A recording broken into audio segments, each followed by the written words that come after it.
I tell people before now, what is government without protecting lives and property? You must be able to protect the life and property you govern before you begin to talk about infrastructure. If you don't keep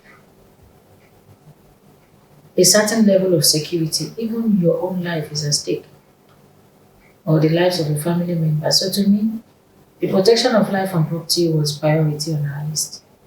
And then we came on board, we had to hit it on the head. I would not want to start revealing the secret of the government, but just to narrow it down, we had a very good working relationship with government security agencies here in Bonny. A very good working relationship with them. And then we agreed to take the battle to them. It was a proactive measure rather than being reactive. We didn't wait to be attacked. We didn't wait for there to be an insecurity issue. We took the war to them. We were looking out for the criminals, looking out for their hideouts, looking out for their camps. And then we took the battle to them so that the people will be protected. So rather than wait for them to launch any attack, we confronted them and destabilized them. So that was one of what we did, and it yielded good results. So we really had a very good relationship with the government agencies. And then we also communicated to the people. You know, we had numbers that they could call. We were reachable. We attended to all security issues promptly. And then we didn't leave any security issue or matter unattended to. We followed it to the point of prosecution. That was another thing that we did. We followed to prosecution. Before now, you catch a suspect that has committed a crime, and then after 2 or 3 days, because of one reason or the other, he's let loose into the society without facing the wrath of the law. So we decided to help support the government agencies to ensure that criminals or suspects rather are given or taken, to the appropriate channels for proper investigation and, if possible, prosecution. So that was what we did. That helped a lot. So for us, it was the protection of life and property first. And then I had a good working relationship with local government chairmen from neighboring communities or neighboring LGAs. So we had that synergy. It wasn't a situation where a suspect will run from my LGA to another LGA and feel that it was a safe haven.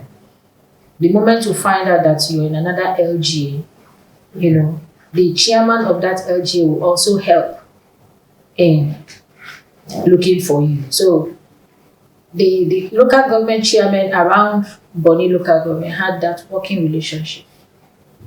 Strategically too, we positioned the marine, we supported the marine police a lot because they used to have issue with fueling of their boats, of the gunboats, and welfare. So we took our time. It's expensive, but life itself is worth it. So to us, it wasn't about the money. It was about protection of life and property. So we were helping out with their welfare and logistics to be sure that they're always stationed at strategic places. So that also helped to end that era of sea piracy and the rest.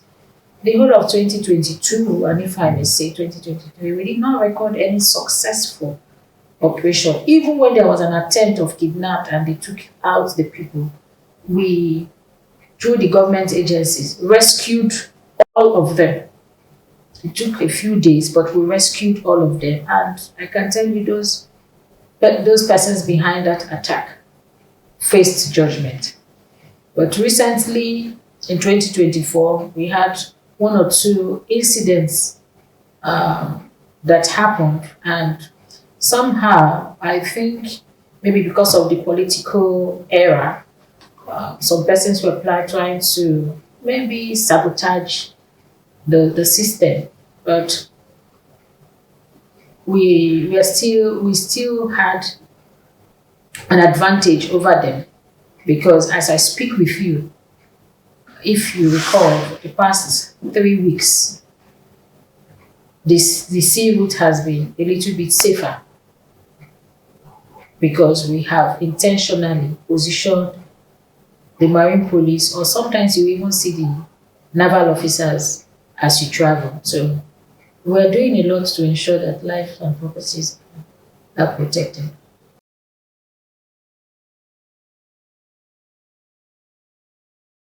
Yes, first, it was a boat mishap that claimed some lives. And then we discovered that life jackets were not issued out to all the passengers when applying the route. So we had that checked and ensured that no passenger leaves Bonny or comes into Bonny without a properly worn life jacket. Then secondly, to avoid any form of attack anymore from sea pirates or hoodlums or armed robbers or whatever name you want to call them, we also came up with a policy that they should all travel within a period of time.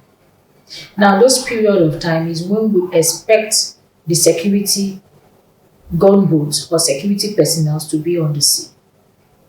So far, they're on the sea, it will take any unsuspected element, to want to take advantage of the open sea.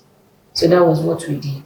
So if they continue to travel within that period of time, by God's grace, we know that it will be effective